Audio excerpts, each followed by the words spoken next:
আজ আমি পটল আলু কুমড়ো চিংড়ি মাছ দিয়ে একটা তরকারি বানাবো। দেখুন পটলগুলোকে আমি এইভাবে কেটে রেখেছি। এই যে পটলগুলোকে আমি এইভাবে কেটেছি। এর সঙ্গে আলু আর কুমড়ো, এই যে আলু কুমড়োগুলোকে এইভাবে কেটেছি। আলু আর কুমড়ো এই যে। এখন আমি রান্নাটা বসাবো। দেখুন কড়াটা আমার গরম হয়ে গেছে। এবার কড়াইতে আমি অল্প তেল দেবো, খুব সামান্য তেল দেবো। তেল দিয়ে আমি এবার চিংড়ি মাছগুলোকে, এই যে চিংড়ি মাছগুলো একটু হলুদ মাখিয়ে রেখেছি, এবার চিংড়ি মাছগুলোকে একটু ভেজে নেবো হালকা করে। এই যে চিংড়ি মাছ,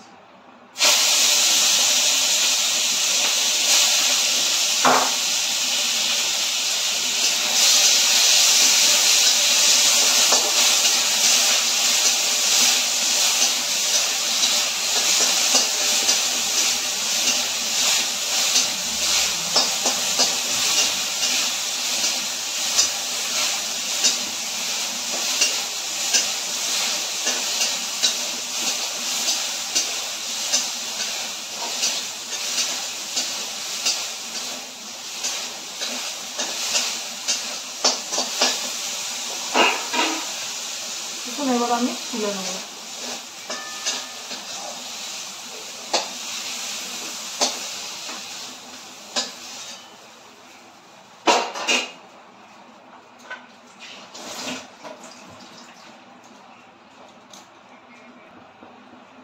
কড়াইতে আমি তেল দিয়ে দিয়েছি। এই দেখুন কড়াইতে আমি তেল দিয়ে দিয়েছি। এবার আমি ওর মধ্যে পটলগুলো দেবো, দিয়ে পটলগুলো একটু ভেজে নেবো। একটু সামান্য আগে হলুদ দিয়ে নেবো, তেলেই হলুদ দেবো। তাহলে এবার পটলগুলোকে ভাজবো।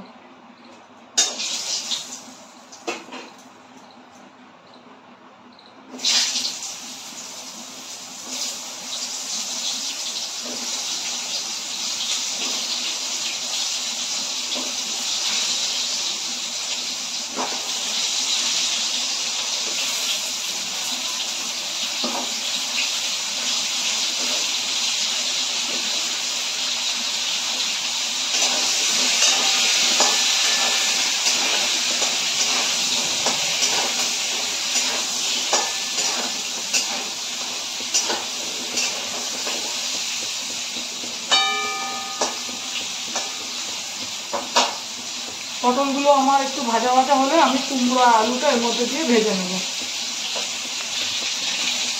দেখুন আমার পটলগুলো এই যে ভাজা ভাজা হয়ে গেছে। এর মধ্যে আমি এই আলু আর কুমড়োগুলো দিয়ে দেবো।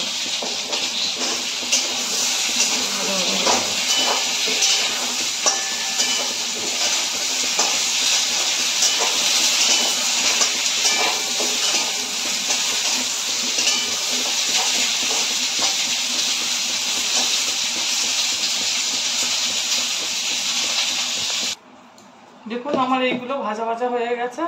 এবার আমি অল্প সামান্য একটু তেল দেবো ফোড়ন দেওয়ার জন্য। অল্প আছে, আর একটু তেল দিয়ে দেবো।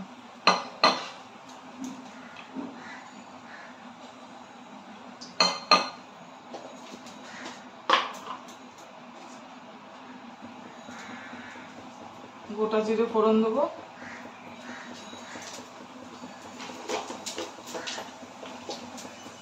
শুকনো লঙ্কা, দুটো তেজপাতা।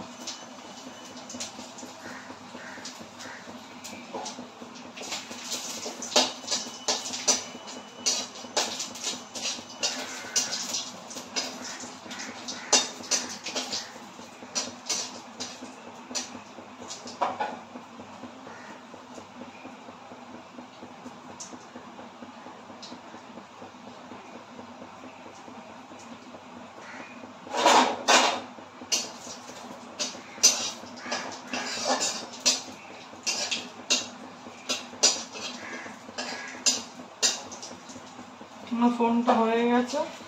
এবার আমি এইগুলোকে সব ওর মধ্যে দিয়ে দেবো।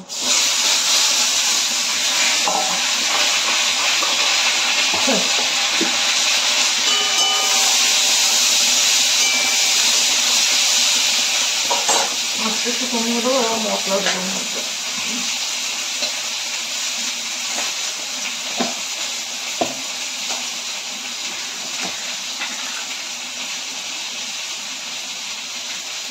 জিরে গুঁড়ো, চামচ ধনে গুঁড়ো,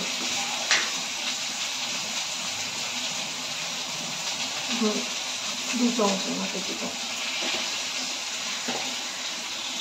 কাশ্মীরি গুঁড়ো লঙ্কা দেবেন একটু।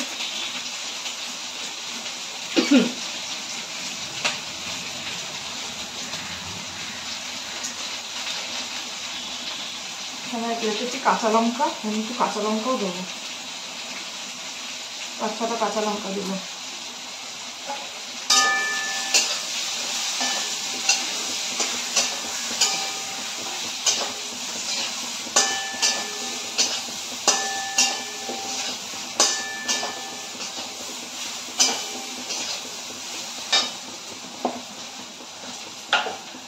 নুন দেবো 1 চামচ।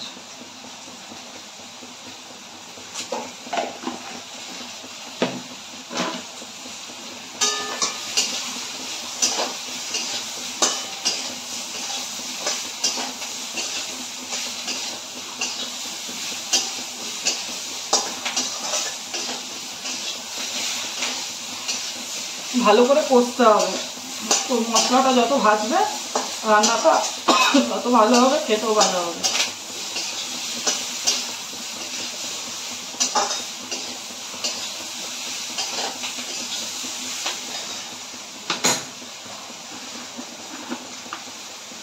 এবার এটা আমি মিষ্টি দেবো।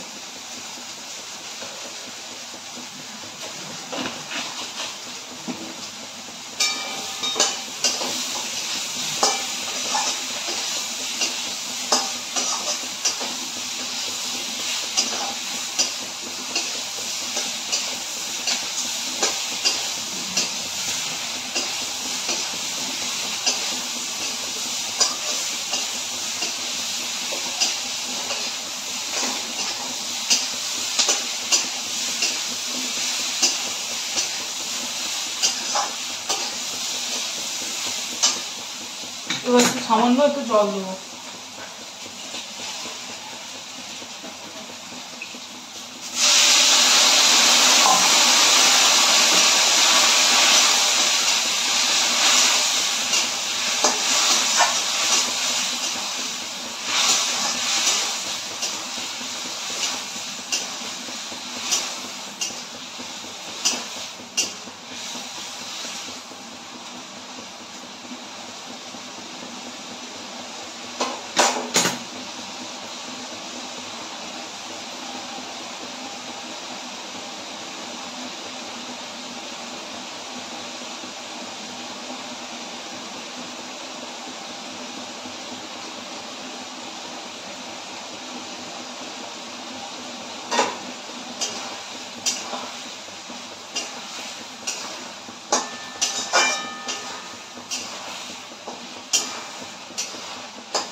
এটা তেল ছেড়ে দিয়েছে, এটা আমি এবার বেশি করে জল দেবো, দিয়ে ঢেকে দেবো।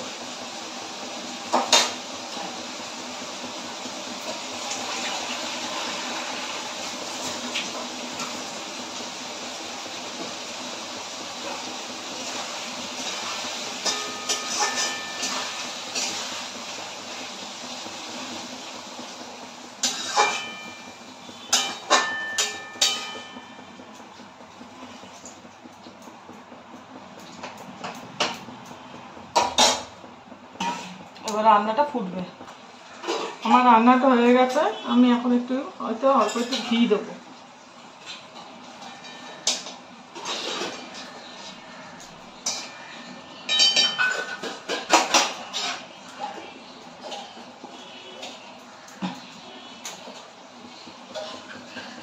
এবার রান্নাটাকে আমি নামিয়ে দেবো।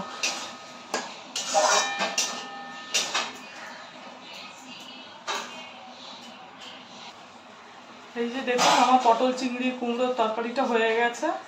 আর এটা কোনো আদা রসুন পেঁয়াজ কিছু দেওয়া নেই, খালি মশলা দিয়ে বানিয়েছি। খেয়ে করে খেয়ে দেখবেন, ভালোই লাগবে। আর আমার চ্যানেলটা লাইক সাবস্ক্রাইব আর শেয়ার করবেন।